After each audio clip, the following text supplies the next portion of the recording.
सदा परिभवग्नमभीष्टदोहम्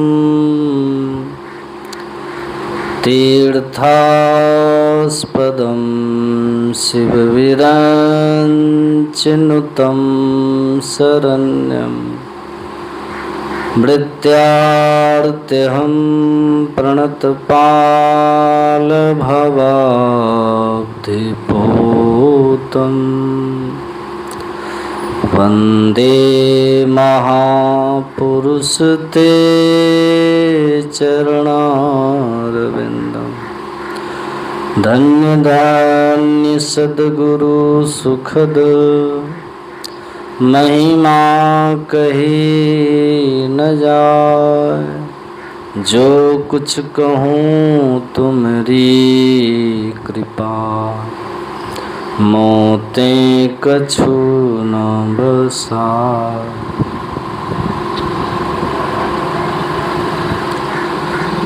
बोलिए प्रेम से श्री सद्गुरु महाराज की।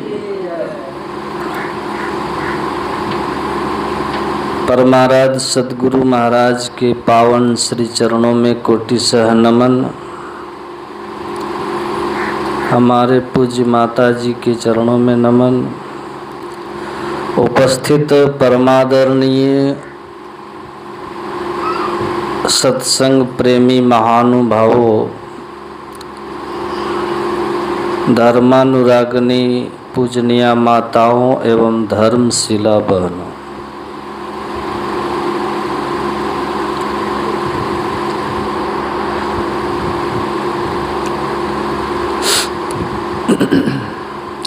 हम लोग अभी सुन रहे थे, आज यहाँ मरंगी में यहाँ जो श्याम नारायण बाबू के आवास में सत्संग है, यह हर साल ये सत्संग करते हैं। तो आज विश्वकर्मा भगवान के पूजा के अवसर पर आयोजित किया गया है, इस उद्देश्य से कि हम लोगों का जीवन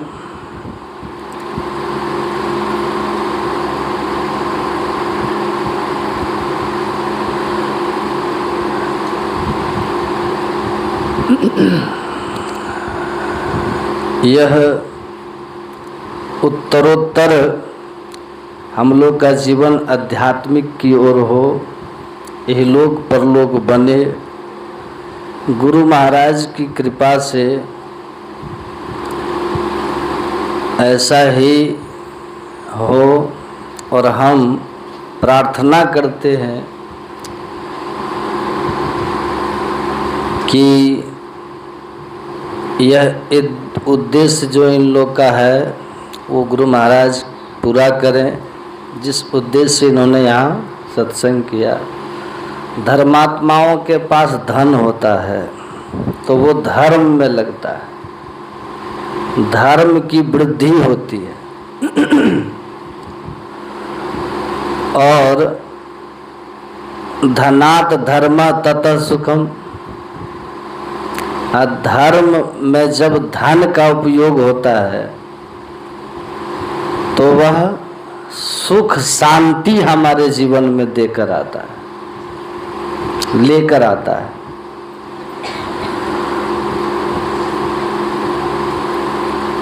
तो भगवान देते भी हैं, दाता के दरबार में देता रहे हुजूर, जैसे गारा राज को देता रहे मजदूर। राजमिस्त्री जब घर का चुनाई करता है, ढलाई करता है, तो जितना मसाला खर्च कर रहा होता है पीछे से मजदूर उतना मसाला पहुंचाते रहता है। उसी तरह सत्कर्म में, धर्म के कार्य में जो धन लगाते हैं उनको कभी धन की कमी नहीं होती है। एकदम यह आजमाया हुआ, उपयोग में ला करके जाना हुआ महापुरुषों का पक्का सिद्धांत है कि दान दिए धन ना ही घटे। दान धर्म के कार्य में खर्च किया हुआ धन बढ़ के ही आएगा, कभी घटता नहीं।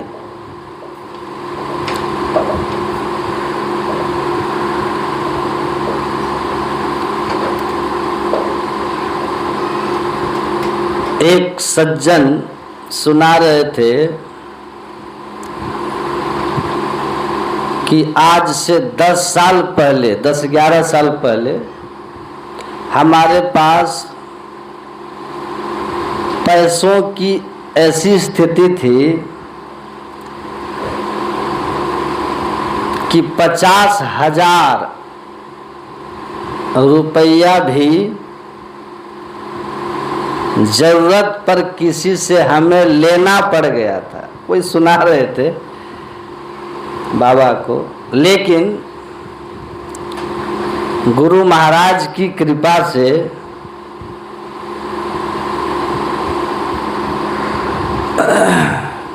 आज धर्म में देते जाते हैं और कई गुना हो करके हमको मिलते जाता है।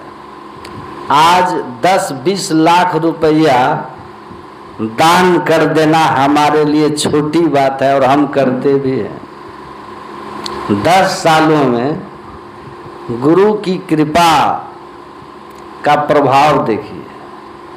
धन का धर्म में लगाना। आप कई लोग कहते हैं कि महाराज बहुत परेशानी है, तो संत लोग कहते हैं धर्म कर्म में खर्च कीजिए, तो कहते हैं कि पहले होगा तब न करेंगे।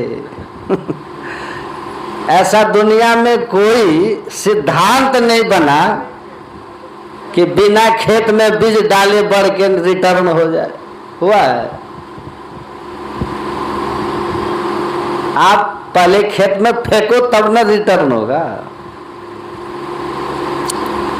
एक मुट्ठी ही सही, आप इतना तो जरूर होगा कि कुछ कर सको। जरूरी थोड़े कि 1 लाख दान करें, 10 लाख दान करें। ध्यान से सुनिए, आपकी आमदनी के अनुकूल दान करें। 100 रुपया कमाते हैं ना, 1 रुपया दान कीजिए। 1 लाख कमाए तो 1000 दान कीजिए। कोई 1 करोड़ कमाया, उसने 1 लाख दान किया, बराबर है, बराबर। शंकराचार्य जी भिक्षा मांगने गए एक बूढ़ी के यहाँ। ध्यान से सुनिए, कहा भगवान आए हो भिक्षा मांगने, 2 दिन से कुछ नहीं खाई हूँ, तबीयत भी खराब है, भूख से परेशान हूँ, मैं अति गरीब हूँ, कहाँ से कुछ दे सकती हूँ मैं। शंकराचार्य जी ने कहा कुछ भी नहीं है। कहा नहीं, संत थे ना, संत की महिमा। लक्ष्मी चेरी है संतन, लक्ष्मी है संतन की दासी, रज चाहत कैलाश को बस। लक्ष्मी तो संतों की दासी है ना। तो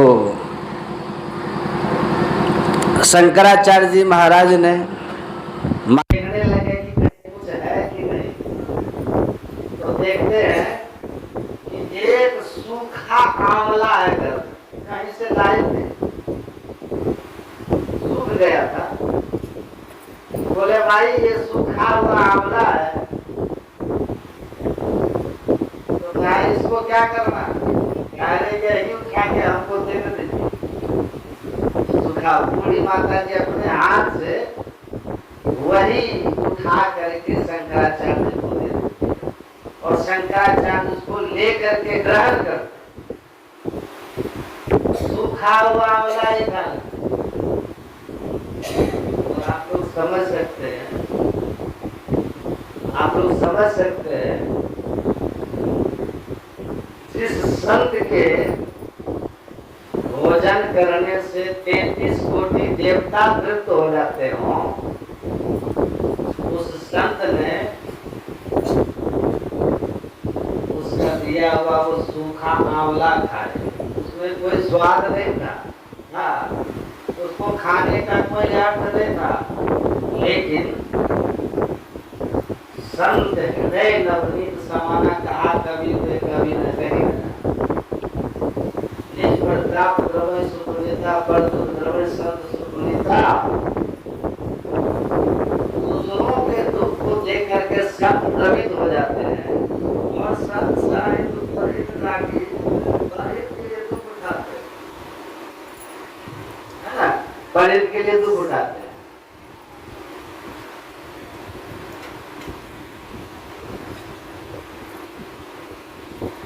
उन्होंने कहा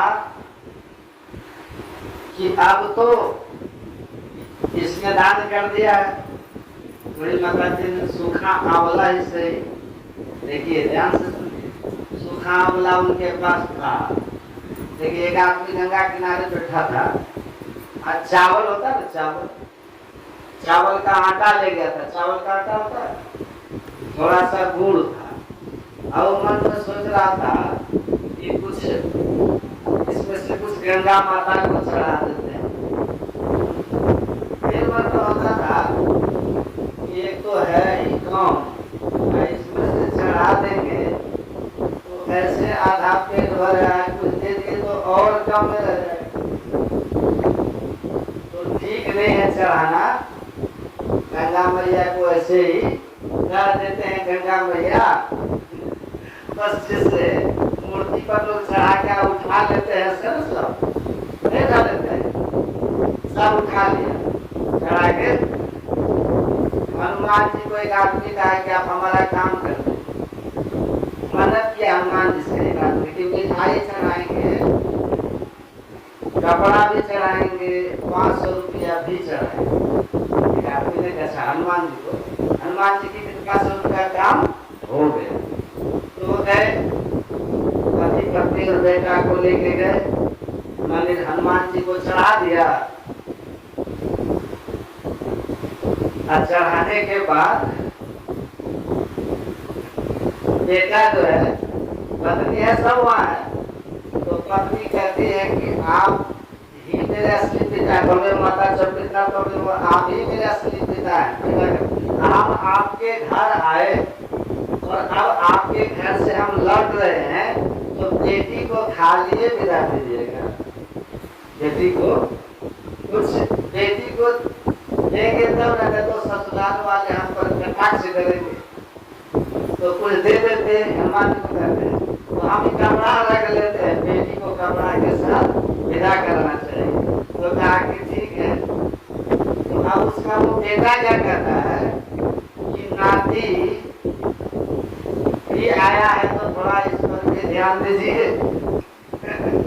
तो कहा कि नाना जी हम सब मिठाई ले लेते हैं, खाएंगे।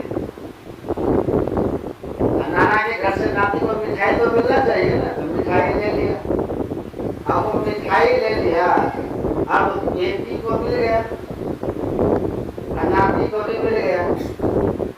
अब एक पति कहता है कि आप अपना बेटी और नाती को दे दिए, दामाद को गोड़ लगाई में कुछ नहीं,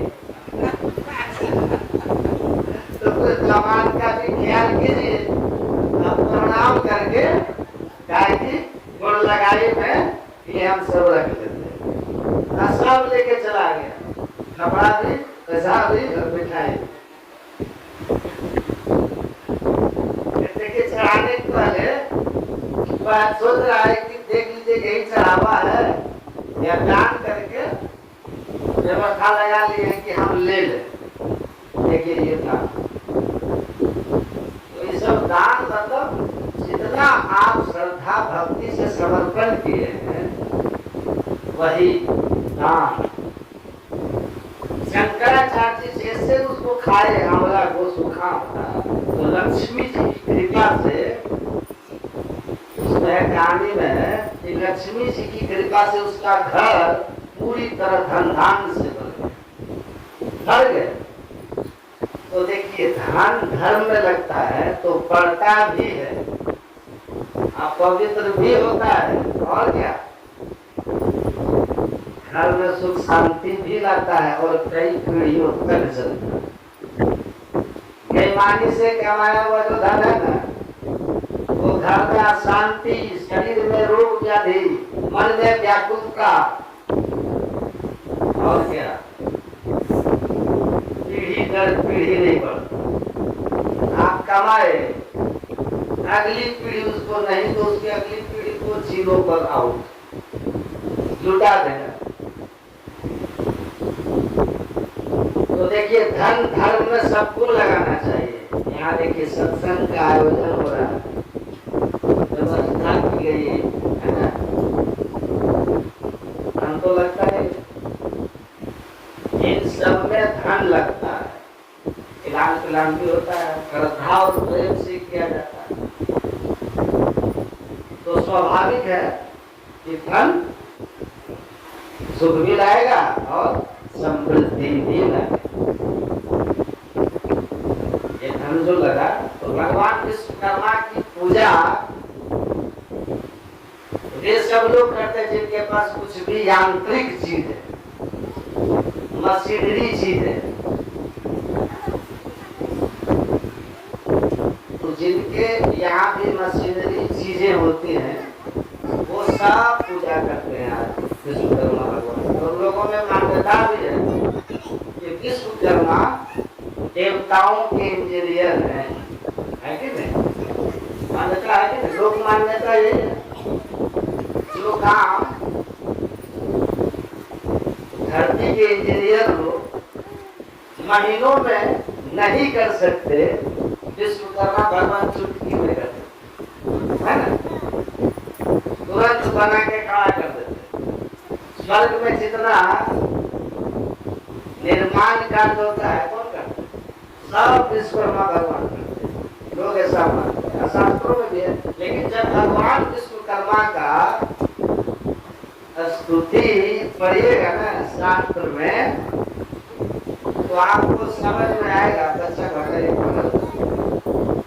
भगवान विश्वकर्मा किसको कहा गया?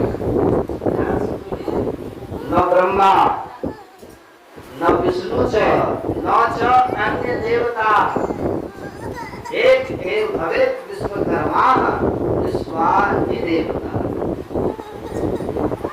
इस विश्व का एकमात्र अधिपति देव स्वामी देवता कौन है? तो सूर्य कहता है कि नौ ब्रह्मा, ब्रह्मा भी नहीं, ब्रह्मा इस विश्व के अधिपति देवता नहीं है, इस विश्व के निर्माता नहीं है। कहाँ से आप लोग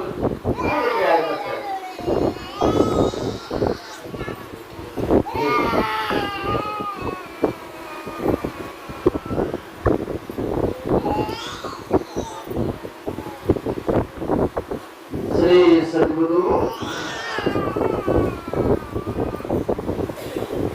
न च विष्णु, विष्णु भी नहीं है, ब्रह्मा भी नहीं है, विष्णु भी नहीं है।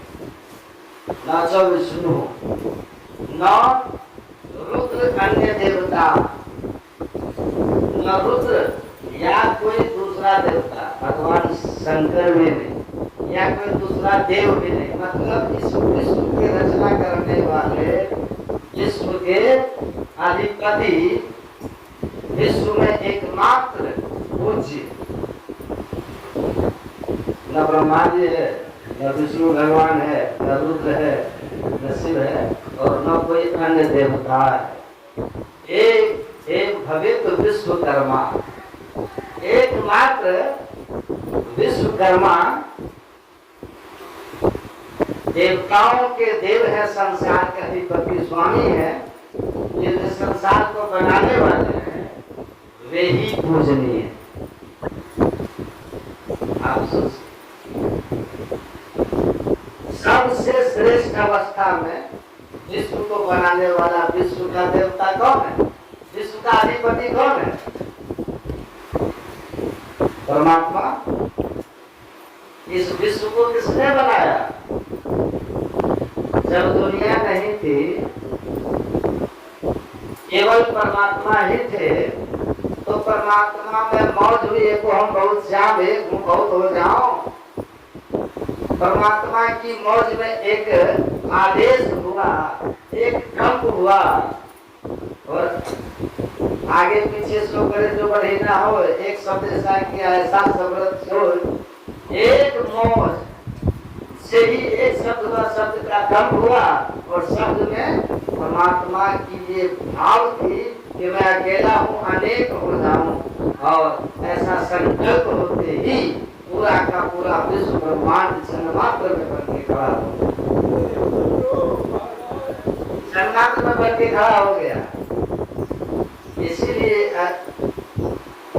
जो भगवान विश्वकर्मा की स्तुति में बताया गया है कि क्षणमात्र में विश्व ब्रह्मांड को बनाने वाला ब्रह्मा विष्णु महेश भी जो नहीं, ये जो उनको उन्होंने बनाया, जिसने उनको भी बनाया, ब्रह्मा विष्णु महेश, सब देवताओं को हम सबको बनाया, संसार को बनाया।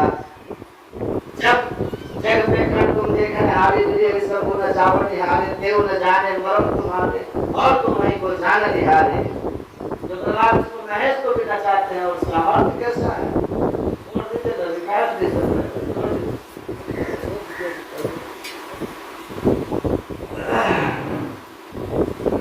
सतकोटि सबसे विलासा तब समकोटि अमित अवकाशा, सारद कोटि सृष्टि निपुणाई,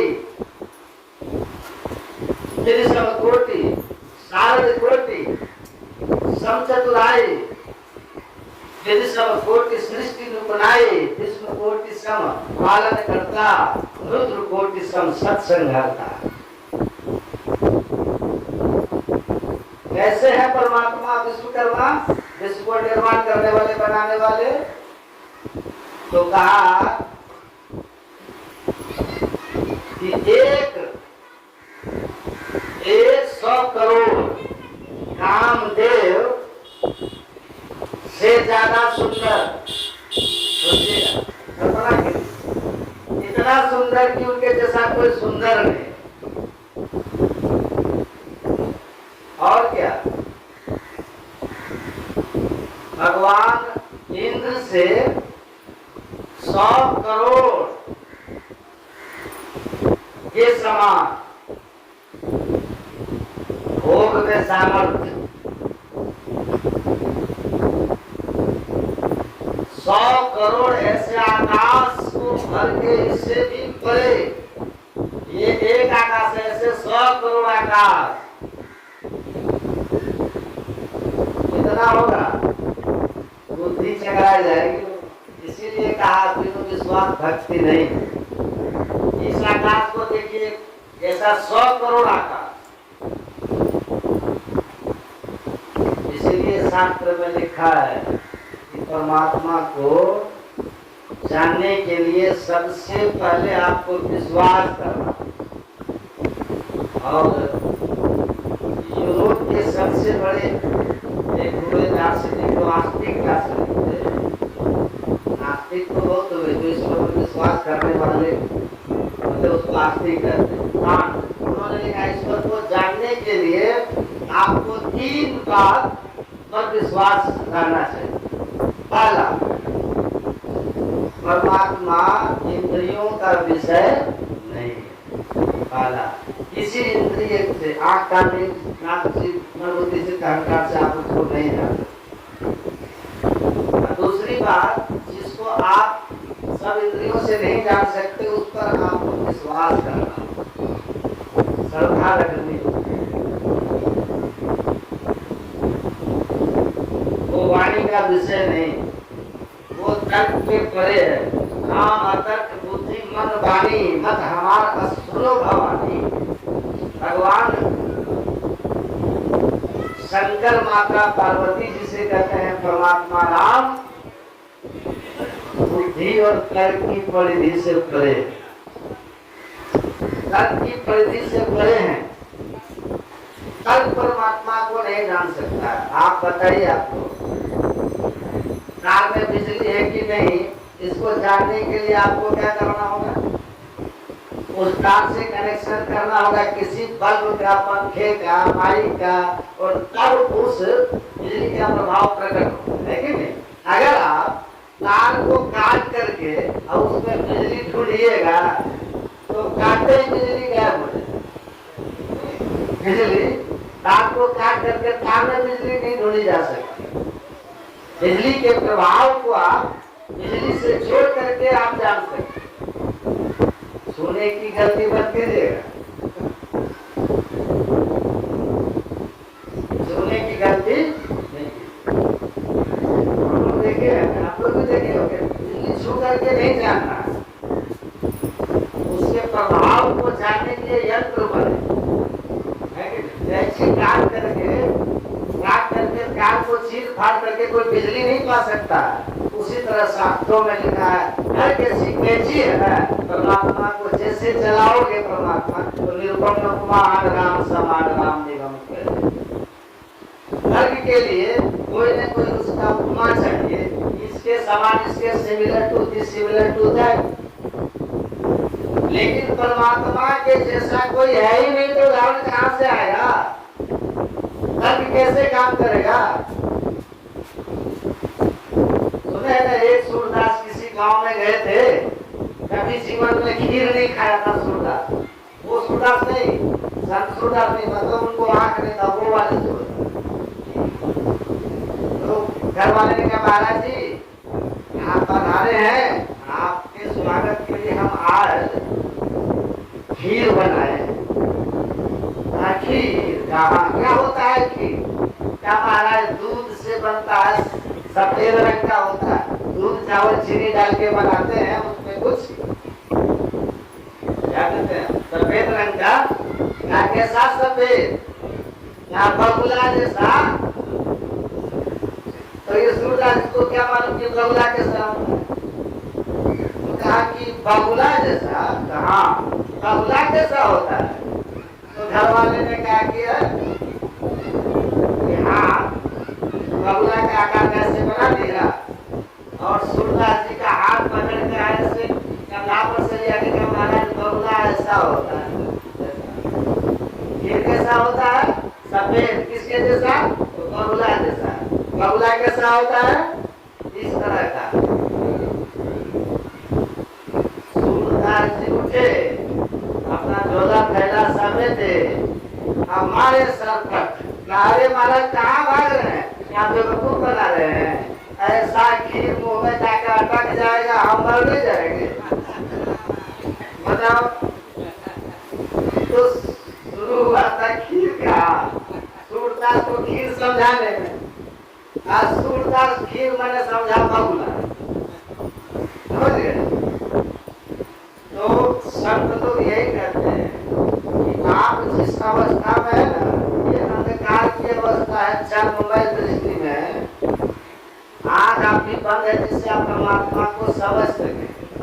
इसीलिए परमात्मा बुद्धि का विषय ही नहीं है, तो वाचो निबड़ सकते अपना मन शास्त्र। जहाँ मन सहित वाणी नहीं जाती, जो तर्क की परिधि से परे है, उसको अगर तर्क में समझना चाहोगे तो आप परमात्मा को कुछ ऐसा ही समझ के नास्तिक हो जाएंगे।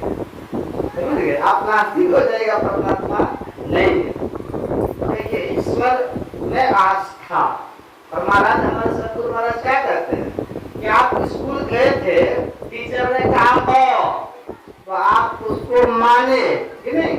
उसी दिन टीचर से तर्क कर दिए होते, इसको हम नहीं मानेंगे, खुद कीजिए है कैसे, तो आप मूर्ख ही रह जाते, अनपढ़ ही रह जाते, विद्वान नहीं बनते। पहले आपने विश्वास किया, शिक्षक पर भरोसा की, उन्होंने और कहा तो बिना तर्क के अस्वीकार कर लिया, तब आज आप विद्वान हो गए। उसी तरह परमात्मा के होने का शास्त्रों और संतों की वाणियों में जो ज्ञान है, उस पर आपको पहले श्रद्धा और विश्वास करनी होगी, क्योंकि बिना विश्वास भक्ति नहीं, विश्वास नहीं होगा भक्ति नहीं करेंगे। परमात्मा या दर्शन तो भक्ति का अंतिम फल है। और भक्ति का शुभारंभ श्रद्धा और विश्वास से होता है।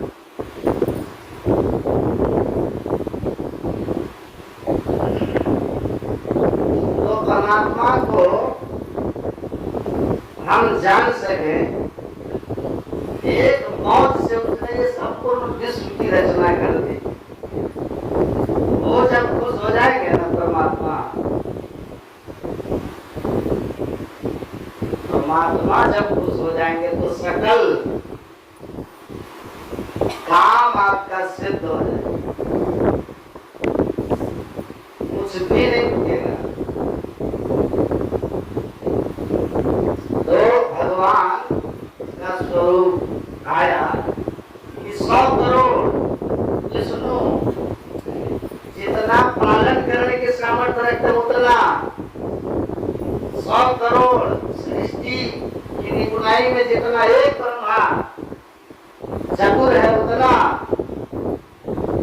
100 करोड़ सरस्वती की तरह बुद्धिमान परमात्मा, 100 करोड़ शंकर की तरह संहार करने वाले, 100 करोड़ दुर्गा की तरह पापियों का संहार करने वाले। कहते कहते 100 करोड़, तभी तुलसीदास जी महाराज को लगा कि सब गड़बड़े हो गया है, झूठे हो गया। तब वो कहते हैं निरुपम उपमान राम समान, राम निगम कहे जिन कोटि सत्योत सब रवि कहती रविता है।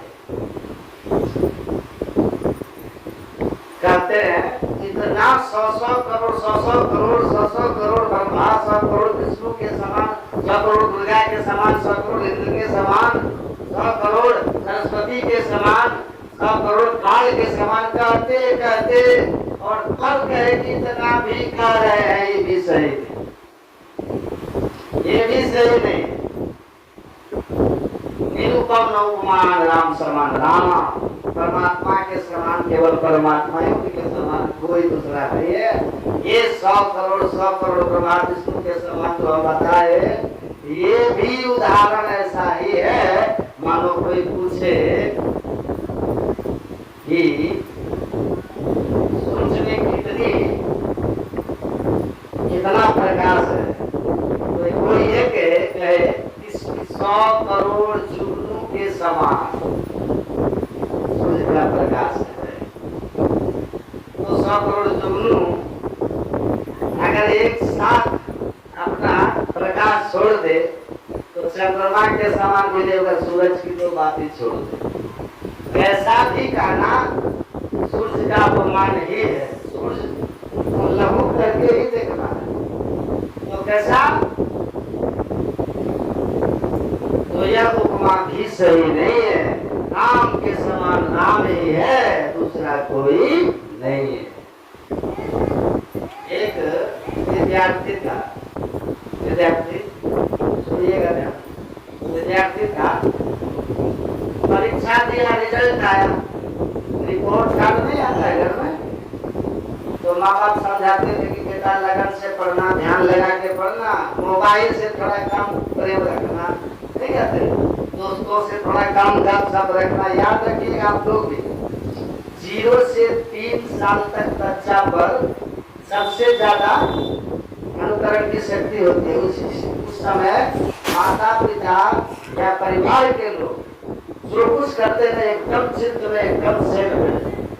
ध्यान से सुनिए, अब बच्चा 3 साल से 12 साल तक, ध्यान से सुन लीजिए, 3 साल से 12 साल तक अपने माता पिता के ही वो मानता, माता पिता 3 साल से 12 आदर्श मानता, सब कुछ मानता।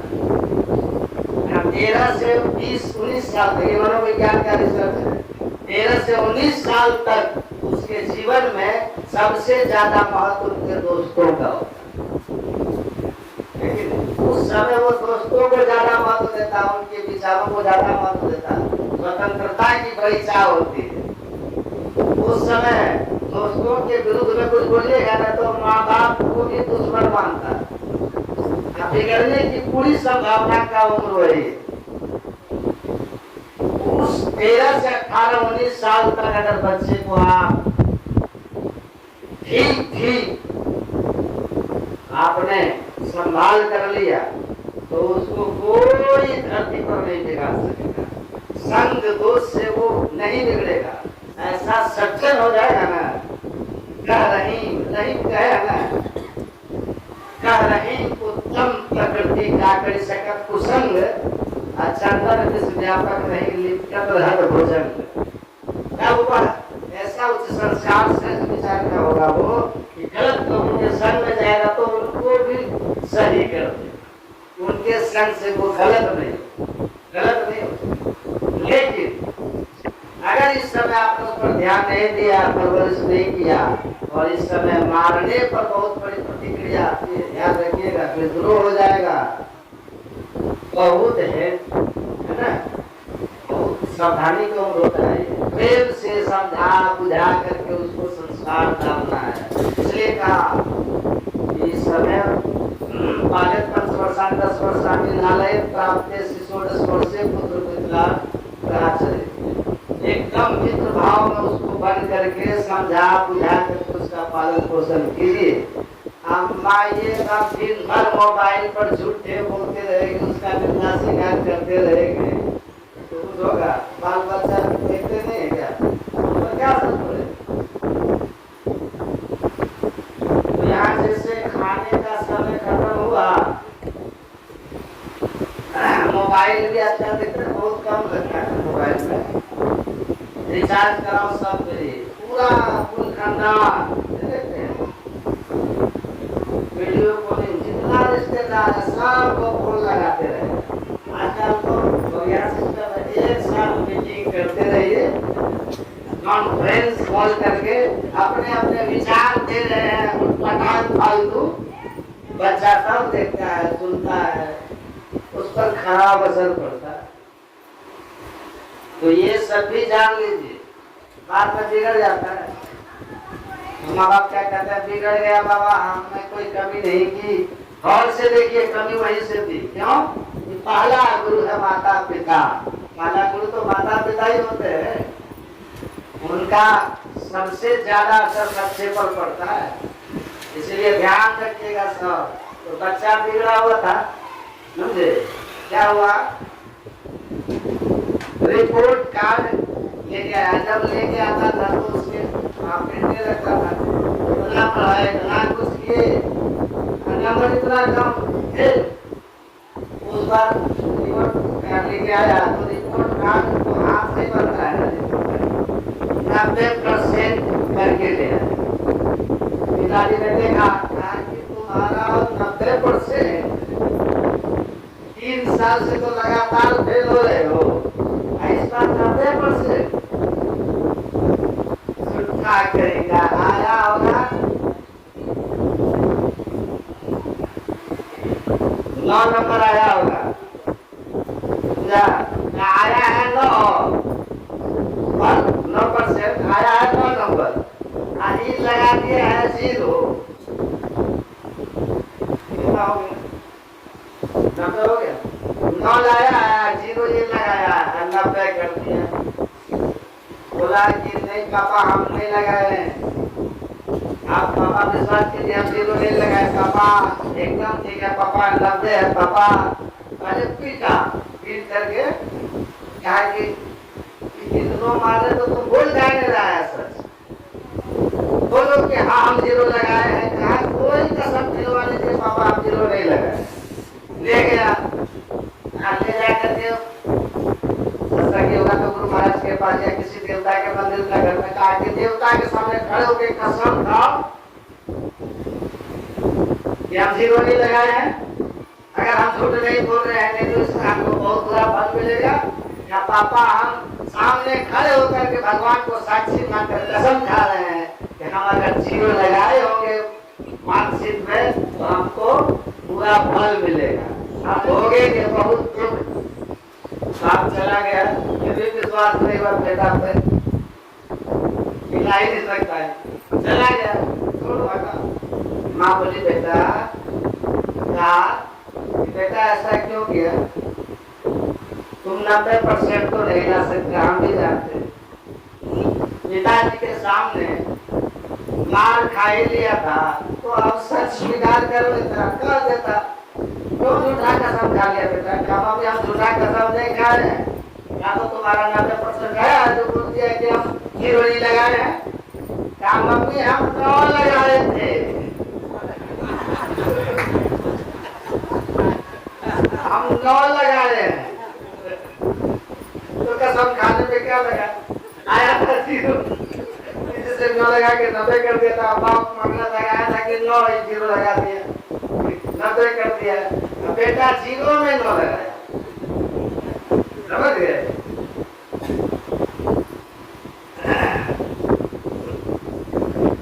तो सावधान।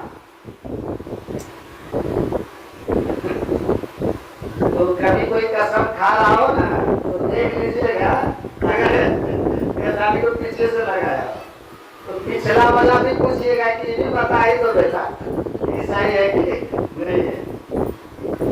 बच्चों पर थोड़ा ध्यान देना चाहिए। परमात्मा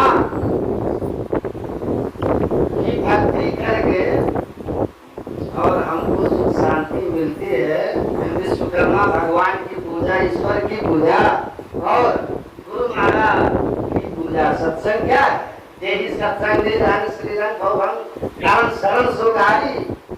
परमात्मा का निज अंग क्या है? निज सत्संग है। इसीलिए सत्संग के द्वारा पूजन श्रेष्ठ पूजन है ना? वेद दर्शन योग में लिखा है कि जो परमात्मा की पूजन सत्संग और दान और देव पूजन के माध्यम से करता है। सत्संग, दान और देव पूजन के माध्यम से जो ईश्वर की भक्ति करता है, ईश्वर की पूजा करता है, उसको पाप स्पर्श नहीं कर सकता है, उसके जीवन में दुख नहीं आ सकता है, उसको धन की कमी नहीं होती है।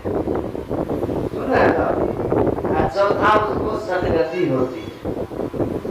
दर्शन योग में तो 4 चीज होता है जो परमात्मा का पूजन दान से और देव पूजन से और सत्संग से करता है। तो यहाँ पर विश्वकर्मा भगवान परमात्मा का पूजन सत्संग से हो रहा है ना, और जो पूजा कर रहे हैं वो हो विश्वकर्मा भगवान,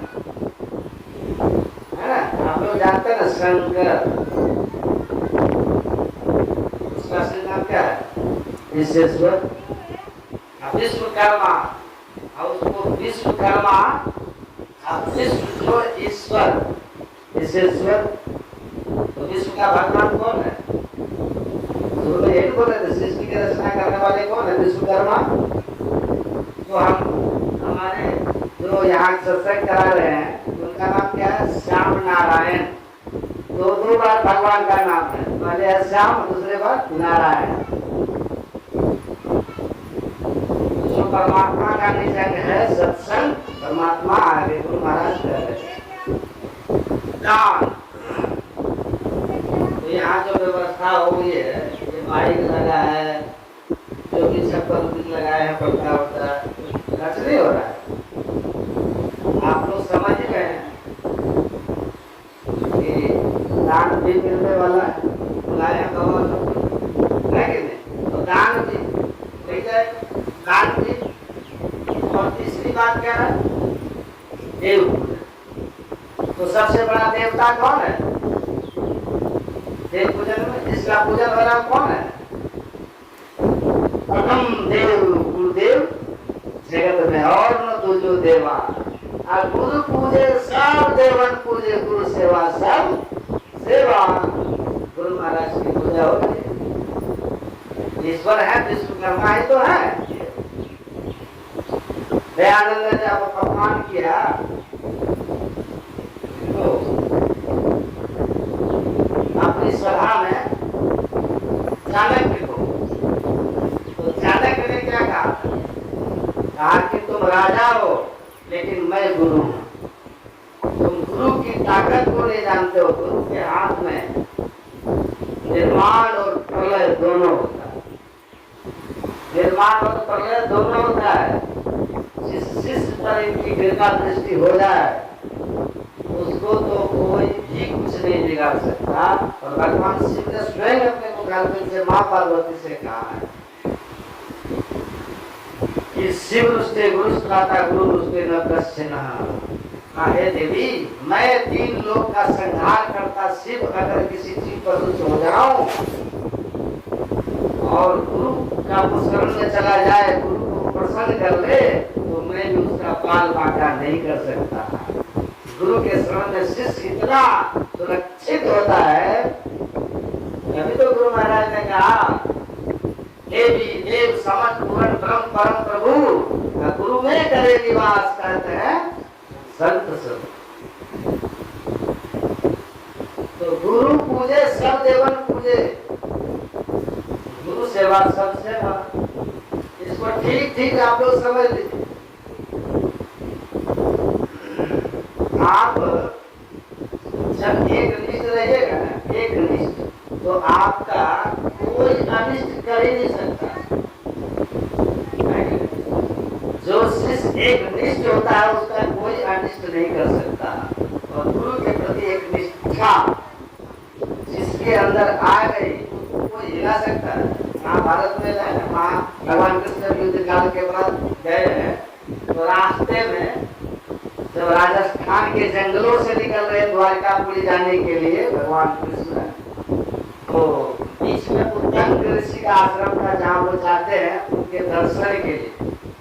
साथी को कहते चलो संत है, उत्तंग का दर्शन करें, इनके दर्शन से जीव का पाप का नाश होता है, तो संत का दर्शन करना चाहिए। भगवान कृष्ण ने कहा, भगवान कृष्ण ने कहा भागवत में उद्धव से भी अनुप्रजे हम अनुप्रजा में हम महामृत्यम पूरे ये रेणु भी, मैं संत के पीछे धाम, मैं संत के पीछे पीछे चलता हूँ। क्यों?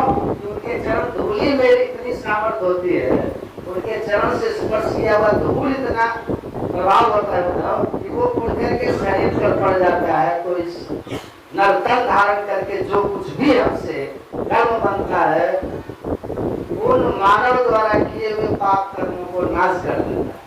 इसलिए मैं स्वयं संत के पीछे पीछे चलता हूँ उनके चरण धूल पाने के लिए। तो कहा चल के संत का दर्शन कराना चाहिए। गए, उत्तंग ऋषि देखकर बहुत प्रसन्न हुए, कहा आइए नारायण, स्वागत है आपका। मैं आपको अपने इस आश्रम में स्वागत करता हूँ। आसन दिया, उनके पैर धोए भगवान कृष्ण, वंदना की। महाराज मैं बहुत चिंतित था महाभारत युद्ध के तरफ से, लेकिन जब मैंने सुना कि आप शांति दूत बनकर स्वयं जा रहे हैं तो मैं निश्चिंत होकर के साधना में लग गया। साधना में लग गया। जब स्वयं नारायण ही युद्ध नहीं करवाना चाहते तो नारायण जब चाहेंगे युद्ध रोकना तो युद्ध कौन कर देगा? तो महाराज युद्ध तो टल गया होगा, आप शांति दूत बन के गए, उसके बाद का समाचार हमने लेना ही बंद कर दिया। भगवान कृष्ण का नहीं ऋषि नहीं, हमने बहुत कोशिश की थी। पांडवों की तरफ से आधे राज्य के जगह 5 गांव भी बना, लेकिन दुर्योधन हमारी एक नहीं सुनी। उनके कह दिया सुई अग्र न दातव्यम बिना युद्धेन के सबब, सुई के नोक के बराबर भी जमीन में इन पांडवों को बिना युद्ध के देने वाला नहीं। तो मजबूर होकर के मुझे युद्ध भूमि में उतरना पड़ा। युद्ध हुआ, बहुत मारे गए, दोनों पक्ष का समापन। केवल पांडवों में 5 भाई रह गए, इनके सारे रिश्तेदारों के सारे पुत्र भी मारे। गौरव का तो वंश ही खत्म हो गया।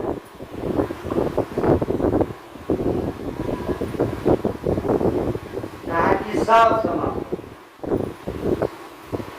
उत्तंग ऋषि सुन करके कहा कि हमको बेवकूफ बना रहे हैं आप। उत्तंग ऋषि कहते भगवान आप हमको बेवकूफ बना रहे हैं, हम जानते नहीं हैं कि आपके एक इच्छा मात्र से विश्व ब्रह्मांड बनता होता है ये प्रकृति और उत्पत्ति न होवे प्रभु की मुख से। वो परमात्मा जिसके संकल्प से ये सृष्टि बनती और प्रलय को प्राप्त हो जाती है क्षण मात्र में, वो स्वयं आज नारायण अवतरित हुए हैं। और वो कह रहे हैं कि मैं शांति चाहता था लेकिन दुर्योधन नहीं सुना। अरे आपने इच्छा ही नहीं की होगी, ऊपर ऊपर सब आए होंगे, भीतर से चाहते सब लड़के मर जाए, सब मर जाए। आप ऊपर से बोल रहे होंगे, भीतर से आपका संकल्प मरवाने का होगा। वरना दुर्योधन आपकी बात नहीं मानता, आप उसके विचार बदल देते। भगवान कृष्ण को कहा मैं आपको श्राप दूंगा, कृष्ण को कि मैं श्राप दूंगा आपको, आपने जानबूझ करके सारे वीरों को संहार करवा दिया, रक्त रंजित कर दिया है धरती को आपने। भगवान कृष्ण ने कहा कि सुनिए सुनिए सुनिए, पहले मेरी बात सुनिए, श्राप दीजिएगा लेकिन मेरा पास रखने दीजिए, मेरी बात सुन लीजिए, विनती हमारी है। तब श्राप देना होगा, श्राप दीजिएगा, आप स्वीकार कर लेंगे। क्या मैं भगवान ने कहा मैं नर लीला कर रहा हूँ, ये नारायण लीला नहीं है महाराज। नारायण नर रूप में आए, नर रूप में लीला दिखा रहे, इसलिए कि ये चरित्र पावन परम प्राकृत नर अनुरूप, ये हमारा चरित्र नर के अनुरूप होगा ताकि हमारा अनुकरण नर करे। मैं दुनिया को ये दिखाना चाह रहा था कि युद्ध को टालने के लिए जितना संभव हो उतना झुक जाना चाहिए। बहुत त्याग करके भी अगर युद्ध टल जाए, शांति आ जाए, तो समझ जाइए सौदा नफा का होगा। क्योंकि युद्ध से किसी को लाभ नहीं होता। जो धन, जो उनका राज्य कब्जा किया उनका तो पूरा संहार हो ही गया, लेकिन जो पांडव ये उनका भी कोई बचा पांच बैठ के, लेकिन धर्म के लिए उनको लड़ना जरूरी था। क्योंकि जहाँ तक झुकना था झुके, उसके बाद झुकना कायरता होती, अधर्म का प्रभुत्व बढ़ जाता और दुनिया में उदाहरण खराब हो जाता। इसीलिए धर्म रक्षार्थ उन्हें युद्ध करना प्रत्येक मनुष्य का कर्तव्य है और उसने धर्म के लिए युद्ध किया, झुका। जहाँ तक झुका जा सकता था, 5 गांव भी दे दो, लेकिन कारसुई के नोट के बराबर भी नहीं देंगे, तो फिर तो युद्ध होना ही चाहिए था। ये भी दुनिया को संदेश दिया कि काम भर बचा के भी अगर आप युद्ध से बच गए हैं तो आप समझिए फायदे में हैं। जब इस तरह से बोल रहे थे और ये प्रसंग सुना रहे थे महर्षि वैशंपायन जी जन्मेजय ने कहा था एक बात बताइए कि उत्तम थे ऋषि और थे मनुष्य, कृष्ण के भगवान के अवतार नारायण थे, तो ये बात उत्तम के ऋषि को पता थी, फिर भी नारायण कह के उसका आंसर नहीं करते। अब फिर उन पर क्रोधित होकर के कोई श्राप देने के लिए तैयार हो जाते, समझ में नहीं आ रहा। एक नर में ग्रीस कहाँ से आई, इतना सामर्थ्य कहाँ से आया, जानते हो? भगवान को श्राप दे दिया, जानते हो? भगवान ने भी हाथ जोड़ के कहा कि मेरा पक्ष सुन लीजिए, फिर श्राप दीजिएगा, स्वीकार कर लेंगे। तो मुझे समझ में नहीं आया ये कैसे हो सकता है, नर ऐसा कर ले। तब उन्होंने कहा कि आप तो थे जन्मेजय, आप नर को इतना कमजोर मत समझो।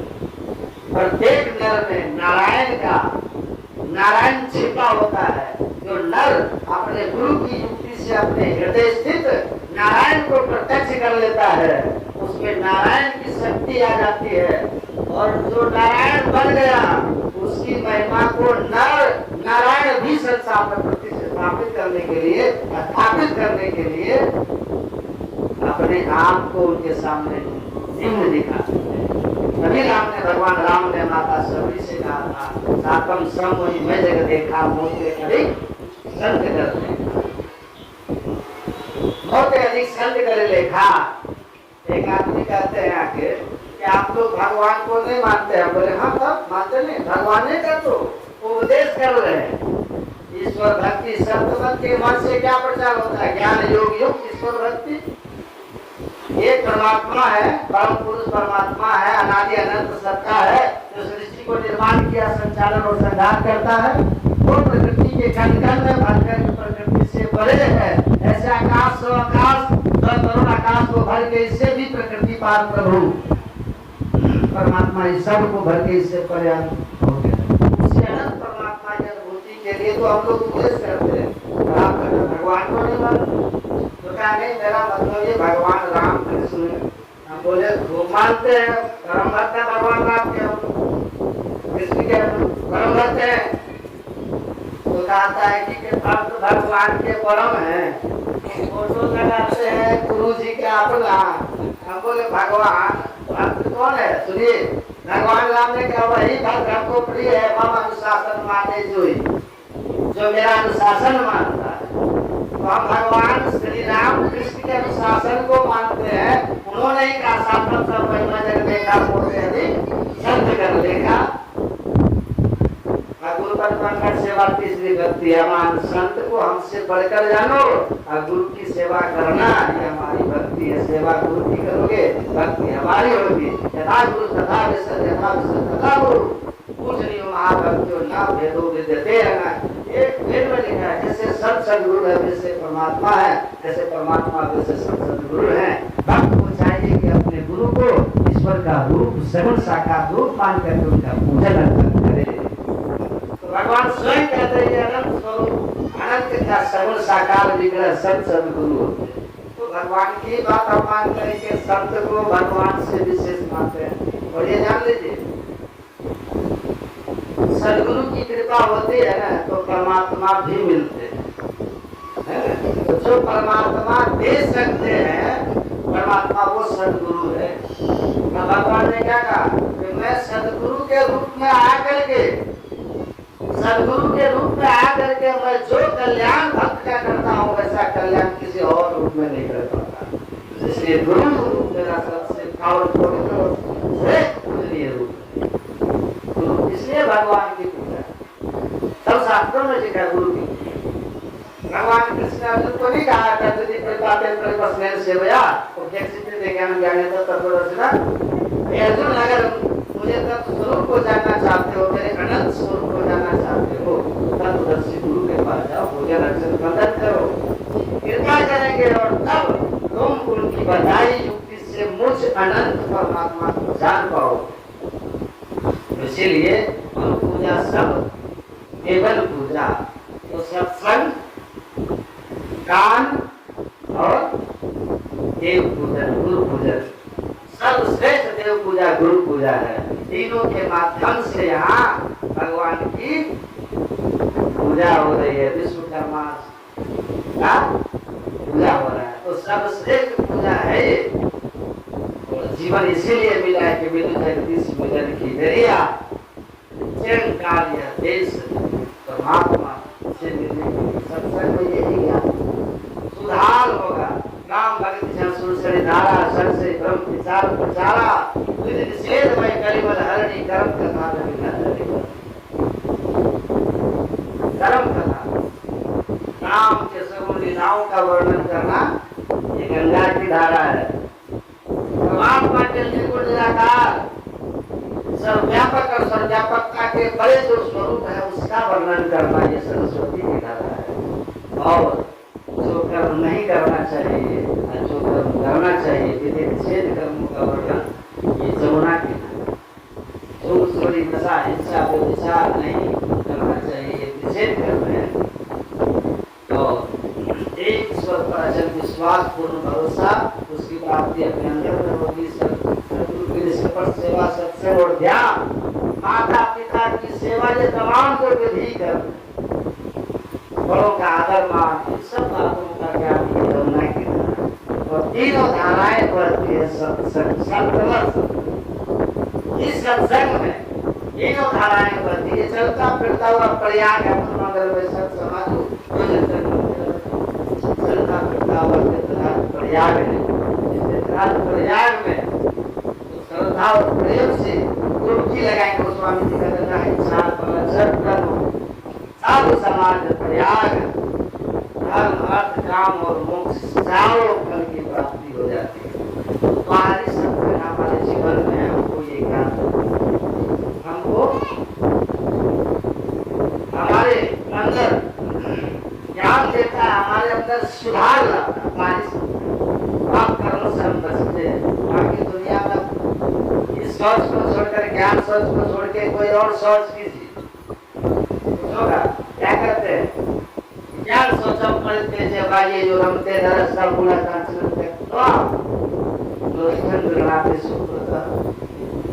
ज्ञान सोच, ये सब का क्या है? ज्ञान सोच। इसमें अपने पाप कर्मों को धोए बिना, अपने आप में सुधार लाए बिना, कोई और बाहरी तीर्थ आदि में डुबकी लगाकर अपने को पवित्र करने का सोचते हो, तो कहते हैं वो मूढ़ है, अज्ञानी है। वो अज्ञानी है, लोहा अज्ञानी है। वो सोने के ढेले को फेंक करके और मिट्टी से अपना हाथ भरता है। अज्ञानी वही है जो ज्ञान सोच को नहीं ग्रहण करता, सत्संग नहीं करता, वो अज्ञानी है। वो कहीं पावन पवित्र नहीं हो सकता, उसके जीवन में सुख शांति नहीं आ सकता। बहुत कोई बड़े ज्ञानी, उनके भाई की असामयिक मृत्यु हो गई थी, युवावस्था में वैराग हो गया, रसियत थे। जीवन की नश्वरता को उन्होंने जाना, जीवन क्या है, जब कुछ नहीं, सब खत्म हो गया। राजा का बेटा, सारे वैद्य लगे कि बचा न सके, बड़े भाई की मृत्यु हो गई, छोटा भाई को संसार से मिला। भगवान बुद्ध ने देखा मुर्दा और वैराग हो गया था कि मरना ही है तो सत्य को जान लो, राज सुख छोड़ के भागे। भगवान बुद्ध तो मुर्दा को देखे, तब उनको वैराग पूरा घर छोड़ करके भागे। अपना महाराज श्री सदगुरु महाराज तो कहा कि ज्ञानी चरण मुखर्जी की तीसरी क्लास में मैंने पढ़ा था और मैं मस्त उठाई, और ये पढ़कर हमको वैराग, संस्कार को देखिए, पढ़कर इनको वैराग हो गया कि एक दिन मरना ही है, तो मरने से पहले जीवन के सार को जान लेना चाहिए। अब रामचरितमानस पढ़ते हुए एक दिन उन्होंने पढ़ा, ले धरे कर यही पर भाई भजिए राम सब राम बिहाई, और जीवन के सार को समझ गए। और ये परमात्मा पर एक दिन आना होते होते अंत में निकल ही गए। तो संस्कार देखिए प्रबल रखा। हमारे सत्यजी प्रभा जी महाराज कहते थे कि ठीक की विधिया सलाई को कितनों घिसोगे माशाला घर जाएगा लेकिन चलेगा, लेकिन सुखी विधिया सलाई को केवल एक बार मन भक्त से चल जाएगा। वैसे जिन लोगों ने बारंबार जीवन पर्यंत सत्संग ध्यान करते हुए जीवन जिया हो, ऐसे लोग इतने संस्कारी हो जाते हैं कि जब उनका अगला जन्म होता है तो बचपन से उनके अंदर में वो सब कुछ प्रत्यक्ष होता है। एक छोटी सी भी जीवन में ज्ञान की कोई घटना आ जाए, कोई परिस्थिति आ जाए, तो वहीं से उनका जीवन बदल जाता है। अब से जब उठा जब कहने जब किया माना से पर हो रहा था को जल्दी नरक की ओर सुना, और साधु दादू दयाल के चरणों में जब समर्पित होकर के भजन में एक छोटी सी दिया सदाई की बात है, संस्कार की बात है। चलना है रहना नहीं रहना विश्वास साधु तरीक सुहाग पे कहाँ उठावे शीश, साधु भाई विरागिन हो गए। बाकी जीवन बहुत सुनते हैं, नहीं होता बस सुनना कर, लेकिन नहीं जाता, संस्कार जमा होता है। एक दिन रजब भी और साधु भाई भी सब लोग ऐसे ही रहे होंगे जैसे हम आप है। अरे जब हम एक दिन सुअर जमीन में थे 84 लाख से भी तो मनुष्य है, तो सुअर भी तो होंगे, आज मनुष्य है, तो धीरे धीरे संस्कार जमा हो जाएंगे, हम लोग भी महान हो जाएंगे। लेकिन याद रखिएगा सत्संग की भट्टी में अपने को पकड़ के रखिएगा, इसको छोड़ दीजिएगा नित प्रति सत्संग करते रहिए। कुछ मिले न मिले, बाबा देवी साहब ने कहा कुछ मिले न मिले, दिखे न दिखे, नियम से ध्यान पर बैठना, बैठते रहना, संस्कार जरूर जमा होते रहेगा। और यही संस्कार एक दिन आना है, आप भक्त से अंदर में जरूर देगा और ज्योति से मिलेगा। तो वैराग्य पूरा संसार की नश्वरता का तो ज्ञानी और अज्ञानी अंतर है। जो बहुत ऊंचा पद पर है वो ज्ञानी है, जिसको कोई पद नहीं वह ज्ञानी है। या जो बड़ी शक्तिशाली है वो ज्ञानी है, जो कमजोर है वह ज्ञानी है। जिसके पास बड़ी ऊंची ऊंची डिग्रियां हैं वो ज्ञानी है, जो पढ़ा लिखा नहीं है वह ज्ञानी है। जिनके पास बड़ी सत्ता है वो ज्ञानी है। नहीं, ज्ञानी कौन है? जो संसार की नश्वरता को जान के रहे। ये ज्ञान कहाँ होगा? तो स्वामी तुलसीदास जी महाराज कहते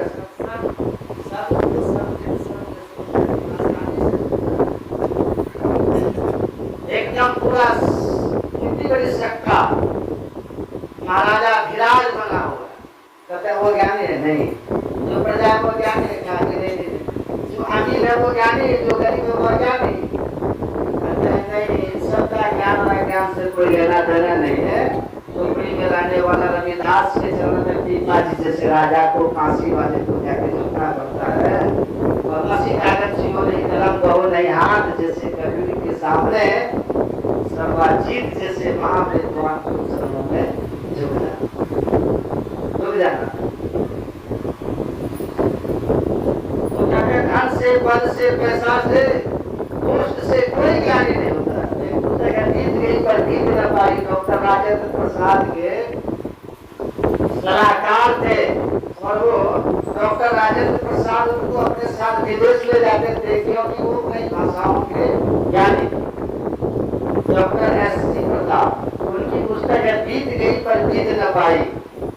वो पुस्तक है गुप्ता घाट के लाइब्रेरी में,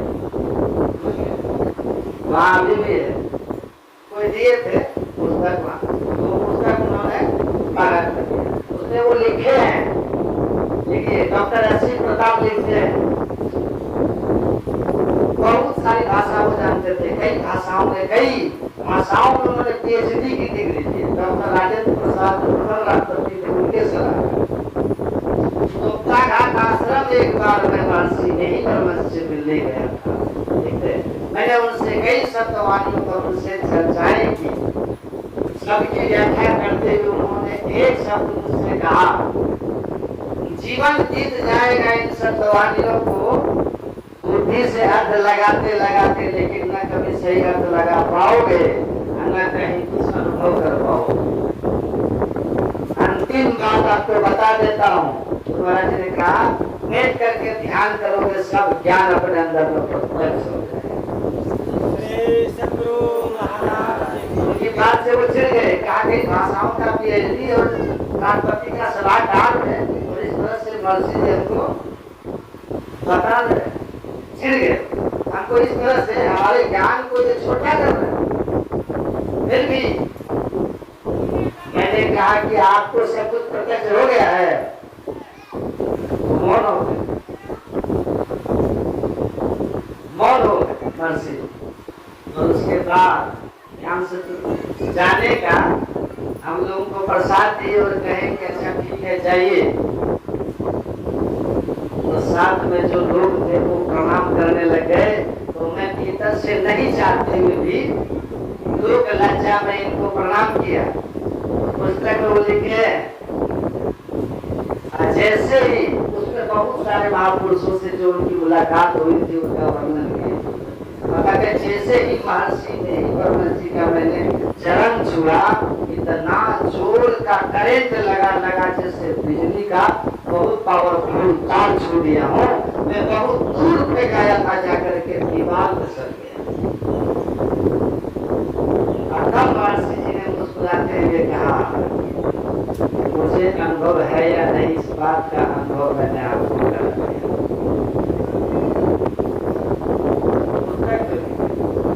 गुरु महाराज की महिमा कितने बड़े बड़े लोगों ने की है, उसको पढ़िए, दूसरों को भी छाटिए, तो पता चलेगा। इसका सामने खड़ा ये तस्वीर गुरु की नहीं है, किसी मनुष्य की नहीं, साक्षात नारायण स्वरूप साकार रूप में खड़े होकर के हम लोगों को ये ज्ञान उपदेश किए हैं। और मैं ही जो अनुभव ज्ञान अनुमान क्या करे, अनुभव करके करे। ये जो खा रहा हूँ सत्य है। तो कहते हैं इन सबसे ज्ञान अज्ञान का कोई मतलब नहीं। धन से, पद से, पैसा से, पोस्ट से, ज्ञानी व ज्ञानी का एकमात्र भेद करने वाला है, जिसको संसार से आसक्ति है। जो संसार में आसक्त है वो सब अज्ञानी है, चाहे पद कितना ऊंचा हो, डिग्री कितनी ऊंचा हो, चाहे कितना भी समाज में मान सम्मान हो, चाहे शरीर का बल कितना भी बड़ा हो, ये सब अज्ञानी है अगर उनके जीवन का लक्ष्य संसार है, संसार आसक्त है। और चाहे वो पढ़ा हो, चाहे अनपढ़ हो, चाहे वो अमीर हो, चाहे वो गरीब हो, महल में हो या झोपड़ी में हो, उनसे पढ़कर हो या बिना पढ़ का हो, लेकिन अगर उसने अपने जीवन का लक्ष्य संसार और संसार के भोगों से अपने को ऊपर उठा करके महात्मा की भक्ति को अपने जीवन का लक्ष्य बनाया है और सत्संग ध्यान करते हुए अपने पाप कर्मों से अलग रह करके सत्संग अपने कर्तव्य कर्म का जो निर्वाह कर रहा है, तो कोई कहते हैं केवल वही ज्ञानी, केवल वही ज्ञानी। और ये ज्ञान बिना सत्संग के कहीं नहीं। गोस्वामी जी कहते हैं राम भगत जुग चारि प्रकारा, सुकृत चार्यो अनग अपारा, अनग उदारा, चहु चतुरन कह नाम आधारा, अज्ञानी प्रभु विशेष भगवान ये परम भक्त कौन है?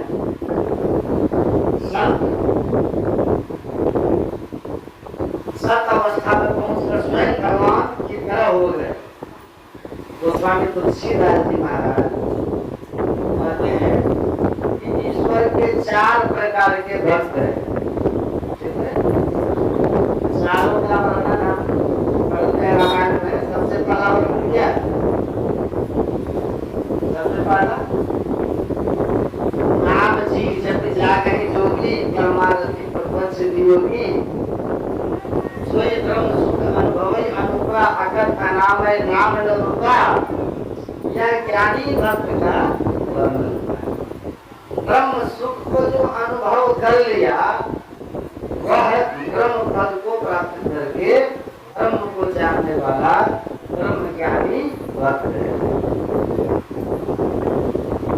दूसरा है जिज्ञासु। जिज्ञासु भक्त कौन होते हैं? ज्ञानी भक्त संत होते हैं। वो ईश्वर के स्थिति को प्राप्त कर लेते हैं और ईश्वर से एक मेघ होकर के ईश्वर बोले। उनको करना कुछ नहीं है, जगत कल्याण के लिए, लोक हित के लिए, लोग को प्रेरित करने के लिए साधन भजन करता हुआ दिखते। कुछ पद आचार्य है ना, वो कहते हैं जब परमोट हो जाता था तो गुरु महाराज जगा करके कहते थे कि जाओ पानी लाओ, खुला आसमान करते और कहते थे कि ध्यान करो बैठ कर, बोलते थे अब तुम भी ध्यान करो बैठ। तो गुरु महाराज को करना कुछ नहीं था, लेकिन स्वयं बैठ करके कहते थे कि अब तुम भी बैठो। भगवान कृष्ण तीन किताबें कहते हैं कि तीनों लोक में कोई भी कर्म हमारे लिए शेष नहीं है, लेकिन महाजनों ये कथा सफल था। श्रेष्ठ लोग जिस पथ पर चलते हैं, कनिष्ठ जन उसी का अनुसरण करते हैं। आदर्श का जो हमारा आइडियल होते हैं, रोल मॉडल होते हैं, तो हम उनका अनुसरण करते हैं। तो गुरु महाराज बैठकर साधन करता हुआ देखते हैं, क्योंकि कृष्ण भगवान कहता है मैं छोड़ दूं ना अर्जुन कर्तव्य कर्म, तो लोग हमारा उदाहरण दे देकर कर्तव्य कर्म क्या करते। जैसे कभी पत्र में अभी आप लोग देखते होंगे ना, आंख न मुंदो कान न रुंदो कहीं कष्ट नहीं धारो, भूले नहीं पहचानो, हंसी हंसी सुंदर रूप निहारो। नवसिया में एक सत्संग में एक पारखी का प्रवचन हो रहा था। ये सब करने की कोई जरूरत नहीं है, आंख कान मूंदने की कोई जरूरत नहीं है। सदगुरु महाराज इस पर बोले हैं, हमारे गुरु महाराज, यह अंतिम स्थिति है, आत्मदृष्टि दृष्टि खुल गई ना, तो आंख बंद है या खुला है, उस चर्म चक्षु से कोई मतलब ही नहीं रहेगा। ब्रह्मानुभूति जिसको हुई आत्म दृष्टि प्राप्त हो जाने के बाद, उसका ये आंख से संबंध ही खत्म है एक तरह से। उसकी तो दृष्टि में सर्व खलविदम ब्रह्म होता है। लेकिन प्रारंभ में कबीर साहब क्या कहते हैं, आंख कान मुख बंद कराओ, अनहद झिंगा नाद सुनाओ, दोनों तिलकार मिलाओ, देखो भूल जा रहा है। तो प्रारंभ में तो आपको करना होगा ना, वो अंतिम स्थिति है। आंख न बंदो कान न बंदो। देखिए, बीज में वृक्ष होने की पूरी संभावना है, लेकिन बीज अपने को वृक्ष घोषित नहीं कर सकता है। बीज को पहले अपने आप को जमीन में सड़ाना होगा, फिर अंकुरित होगा, अब फिर आगे चल करके वो वृक्ष बनेगा, फूल लगेंगे, फल लगेंगे। तो एक प्रक्रिया होगी ना, जिस प्रक्रिया से बीज गुजरने के बाद फिर वृक्ष होगा। बीज मैं वृक्ष हूँ, ये घोषणा अगर कर रहा है तो बीज भ्रम है। हाँ, बीज में वृक्ष बनने की पूरी संभावना है। अगर बीज निर्धारित प्रक्रिया से गुजर जाए तो वृक्ष हो जाएगा। आपने सुना होगा, तो महाराज कहते हैं कि जालंधर में मुझसे किसी ने पूछा कि अहम ब्रह्मास्मि से आप कितना सहमत है, जालंधर में। तो गुरु महाराज ने कहा, मैं 100% इस महावाक्य से सहमत हूँ, बट नॉट नाउ। लेकिन अभी नहीं, जिस स्थिति में आप पूछ रहे हैं, या जिस स्थिति में आप हैं, अभी नहीं। हाँ, नदी जब सागर से मिल जाएगी तब।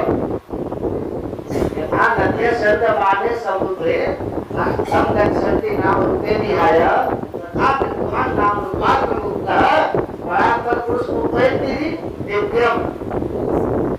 नदी जब समुद्र से मिल जाती है तो वो नदी की अपना नाम रूप जो है वो समाप्त हो जाता है। नदी सागर से मिल करके सरिता जल जल नदी बह जाई, ओ अचल जीव हरि भाई। परमात्मा से जीवात्मा का भेद हो गया, अहम ब्रह्मास्मि हो गया, कंप्लीट पूरा हो। तो महाराज जी ने कहा, तो यात्रा के अंतिम चरण में, या आप ऐसे कहने की लक्ष्य पर पहुंचना, और तब अहम ब्रह्मास्मि की अनुभूति होती है। अहम ब्रह्मास्मि कोई मंत्र नहीं है, ठीक है, कि आप इसको जपिए। अहम ब्रह्मास्मि क्या है, एक अनुभूति है। हमारे सदगुरु महाराज ने कहा, तुरिया साधन करो तो हम कर्म से हो, तुरिया साधन यह है, मैं तू रहेगा हो। तो उस अवस्था में पहुंच करके अनुभव होता है, जब हम अपने अंतर चलते हुए माया के सभी आवरण से मुक्त हो जाते हैं। ब्रह्म सुख अनुभव है, ब्रह्मानुभूति होगी, शिव पीव का मिलन होगा। वो ज्ञानी भक्त संत होते हैं, उनके लिए फिर करना कुछ नहीं होता, फिर भी लोग को प्रेरित करने के लिए वो करते हैं, करने के लिए लोगों को करते हैं। लेकिन ज्ञानी भक्त भी अगर कोई होगा ना, तो उसका ज्ञानी बनने का आधार क्या है? योगाभ्यास करके योगी जगते हैं, जी नाम जपी जा रहे हैं योगी, अर्थात वर्णात्मक नाम का, गुरु के दिए हुए मंत्र का हम जप करते हैं। तो यहाँ से योगाभ्यास प्रारंभ होता है नाम जप से। ज्ञानी बनने के लिए आधार क्या है? बोलिए, नाम का। सुन रहे सब, नाम रूपात्मक जगत से निकल के प्रकृति पार प्रभु समुद्रवासी की अनुभूति के लिए भी क्या करना होता है? उनको भी नाम का सहारा देना पड़ता है, एक मंत्र का जप करना पड़ता है। फिर दूसरा कहते हैं जानी चाहे गुण गति जेरू, जो किसी भी आध्यात्मिक, ध्यान से सुनिए, गुण रहस्य का भेद जानना चाहते हैं, आध्यात्मिक गुण रहस्य को जो जानना चाहते हैं, उनके लिए भी इस मंत्र की महिमा है। इस मंत्र को जप करके वो भी उस गुण गति को जान सकते हैं। जब आपका मंत्र में चित्त का सिमटन हो जाएगा ना, तो विलक्षण से विलक्षण स्फुरना आपके अंदर में होगी और आपके भीतर जो आध्यात्मिक संशय होंगे स्वतः आपके अंदर से उसका उत्तर आएगा, क्योंकि अंतर के अंतिमता में गुरु है। ज्ञान देने वाले, रास्ता दिखलाने वाले कौन, कहाँ है वो? अंतर के अंतिमता में अपने अंदर में है। सर्व विद्याश्च, त्रिकुटी में तो जाकर के संपूर्ण विद्या प्रत्यक्ष हो जाती है, लेकिन जप में भी चित्तवृत्ति के सिमटाव होने से दुर्लभ सप्तवाणियों के अर्थ अपने आप प्रकट होने लगते हैं, जिससे आप किसी भी सप्तवाणी को समझने समझाने में फिर सहज होते हैं। समझ रहे हैं? तो आध्यात्मिक संशय, जिज्ञासाएं, उनका भी स्वतः समाधान आपके अंदर से आएगा जब आप एक गुरु के मंत्र को ठीक ठीक जपने लगेंगे। और तीसरा कहते हैं, अब दो बचे, एक अर्थार्थी और दूसरा ध्यान।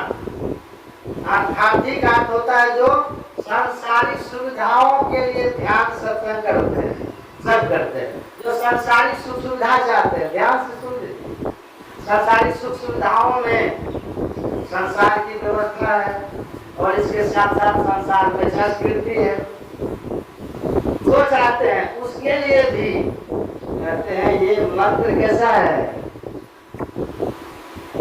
इसकी महिमा कैसी है। जपहि साधक नाम जपहि लवलाए हो ही सिद्ध, यानी माधिक फल। जो रिद्धि सिद्धि है ना, जिससे हमारी बहुत तरह की सेवा होती है और हमारी कामनाएं, जो हम कामना करते हैं उस कामनाओं की पूर्ति हो जाती है मंत्र जप से। दादू दयाल जी कहते हैं कि राम नाम का भजन कर, राम नाम का जब भजन कर रहे हैं, राम नाम जब आप जप रहे हैं, तो कहते हैं राम नाम का भजन कर, करता करे सो होई, दादू राम संभालता और न पूछिए।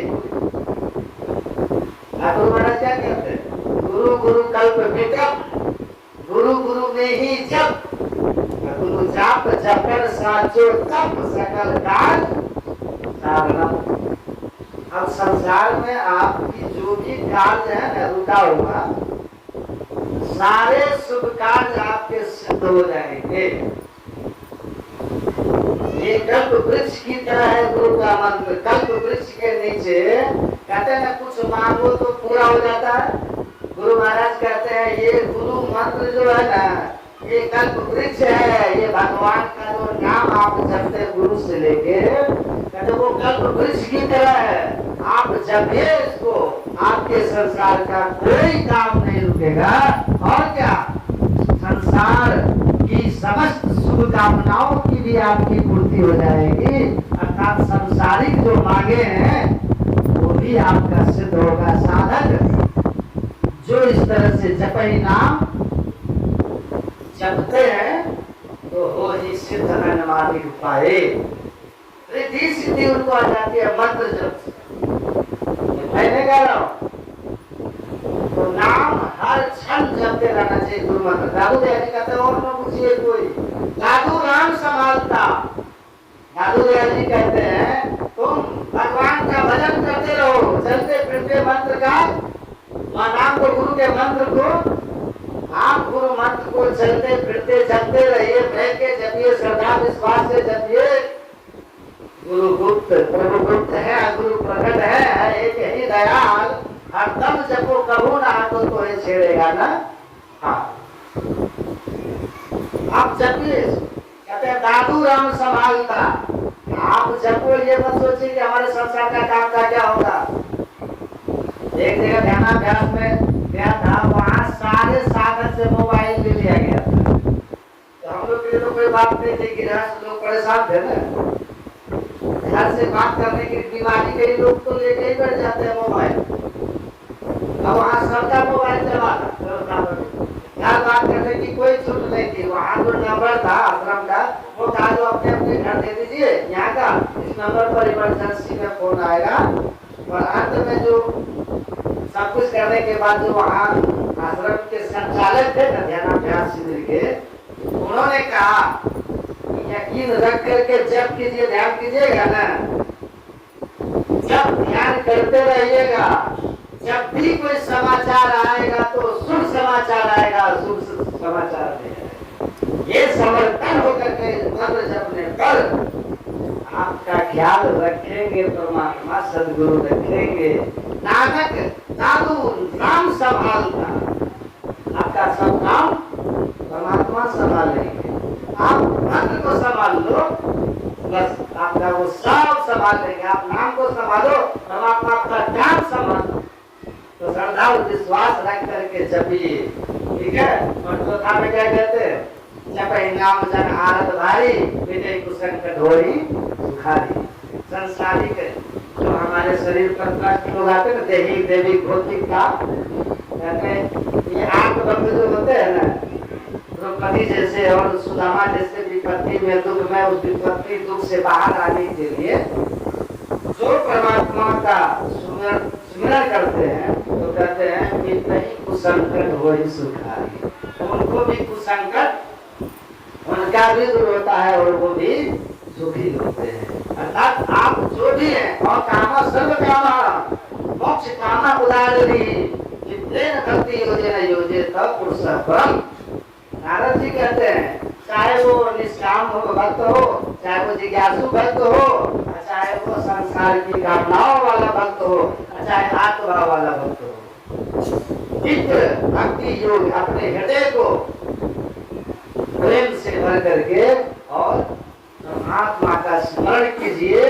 तो आप जिस भाव से पुकार कीजिए, यथा माम प्रपद्यन्ते तदेव भजाम्यहम्, जिस रूप में आप भगवान को जिस भाव से बचेगा, जिस हेतु बचेगा, भगवान सर्व समर्थ है, वो आपके उस भाव की पूर्ति कर देंगे।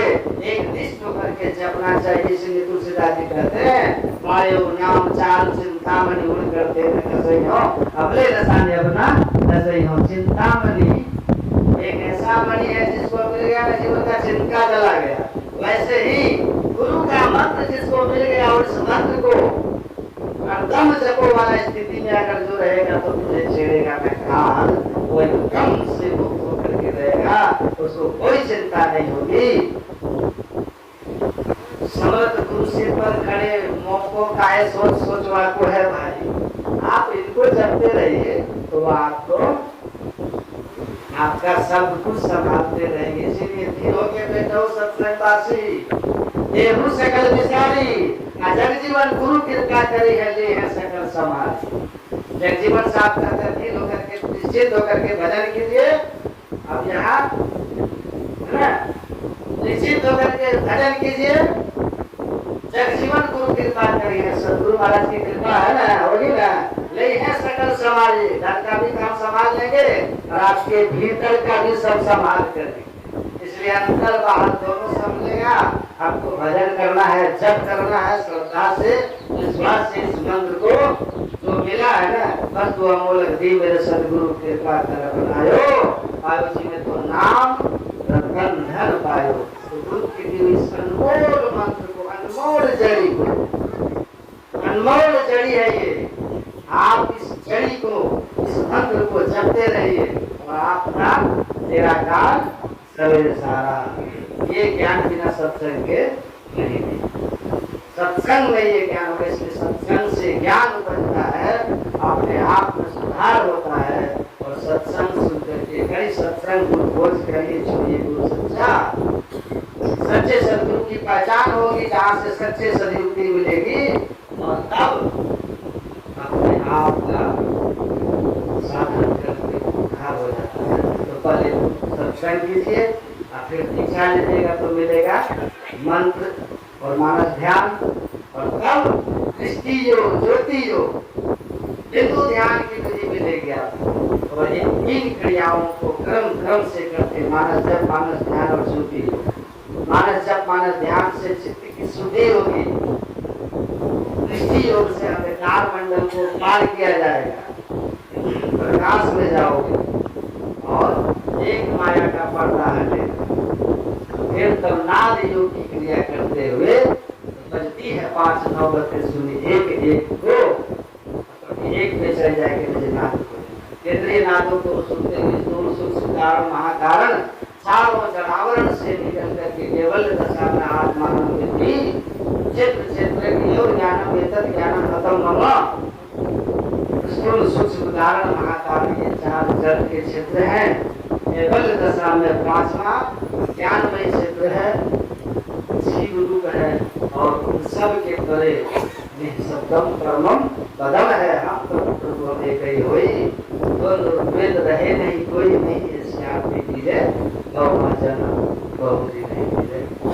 तो वो अवस्था आ जाती है ज्ञान से पूर्वजन करना। अंदर बाहर सत्संग, ये ज्ञान और अपने में सुधार और सुधार के साथ ही सत्संग करके अपना अंतर सत्संग करके अपना उद्धार, बिना इस सत्संग के नहीं। इसीलिए सभी संतों ने एक मत होकर कहा है कि सत्संग से बढ़ करके कोई कुछ भी। गुरु महाराज कहते धरती से जैसे सब कुछ उपजता है, फल फूल फल रंग आदि, है ना, उसी तरह ये सत्संग से सब प्रकार का ज्ञान और सब प्रकार का सुख उपजता है। इसलिए 1% सत्संग कर ले प्यारा तेरा काल सरे। संसार का भी कोई काम आपका नहीं रुकेगा, सत्संग से लाग रहोगे भाई। सत्संग में ये फल है, जब जीवन से आपने काठी होके काशी देहु सकल विसारी, जब जीवन गुरु कृपा करी है ले सकल सत्ता। सत्संग में आए हैं, मन को सब तरफ से एकाग्र करके सत्संग के वचनों में लगाइए, निश्चिंत हो जाइए। आप सत्संग में जितना गुरु के चरणों में अपने मन को लगा करके सत्संग सुनिएगा, गुरु महाराज पर भरोसा और विश्वास करके, तो गुरु की कृपा से ले है सकल समान। गुरु महाराज आपका सब कुछ समान और कुछ भी बिगड़ने नहीं देंगे। सर्वश्रेष्ठ पूजा है ये विश्वकर्मा पूजा। गुरु महाराज से प्रार्थना है कि इन लोगों का इसी तरह से श्रद्धा और प्रेम ये सत्संग ध्यान करते रहे। हमारे श्याम नारायण सिंह यादव, उनका पुत्र है मनीष कुमार, बड़ा पुत्र है, और छोटा पुत्र है आशीष कुमार, उनकी धर्म पत्नी है श्याम नारायण बाबू की पत्नी मीना। इन सब के लिए मैं शुभकामना करता हूँ। गुरु महाराज के चरणों में, परमात्मा के चरणों में सत्संग भजन में पड़े और इनका इसी तरह से काम रोजगार आगे बढ़े, इनका धर्म में रुचि बढ़े, ध्यान सत्संग में रुचि बढ़े, प्रेम प्रेम से सब लोग रहे। आप सब लोगों का भी भौतिक और आध्यात्मिक जीवन गुरु महाराज की छत्र छाया में सतत उन्नति की ओर रहे। सबका भला हो, सबका कल्याण हो, सबका मंगल हो। अब आप लोगों का जीवन सुखमय हो, शांतिमय हो, आनंदमय हो और आप लोगों के जीवन में आध्यात्मिक उन्नति हो, यही मेरी ईश्वर से प्रार्थना है। जो कुछ भी मैंने कहा, जो कोई बात मैंने कहा जिससे आपका कल्याण हुआ, आपको अच्छा लगा, आपके जीवन में प्रभाव डाला, वो सब हमारे गुरु के थे। ठीक है, मेरा वो कुछ नहीं था। जो कुछ कहूँ तुम्हारी कृपा, और जो बातें आपको छुभी होगी वो मेरी होगी, क्योंकि गुरु का ज्ञान चुभता नहीं, कल्याण करता है। हमारा ज्ञान आप लोगों को उसके लिए मुझे क्षमा कर दीजिएगा। जो कुछ अच्छा लगा उसका अपना लीजिएगा, जो आपको लगा कि ठीक नहीं है उसको यहीं छोड़ दीजिएगा। अब ऐसे में अपने ज्ञान से सब बातें कल्याण की कही है, आप लोगों के भले की कही है। तो आप सबको एक बार पुनः शुभकामना देता हूँ हमारे इस ज्ञान यज्ञ के लिए, और इनके सहयोग करने वाले जितने हैं सब लोगों के लिए बहुत बहुत हृदय से धन्यवाद और आभार और प्रार्थना आप सबके मंगल का होने से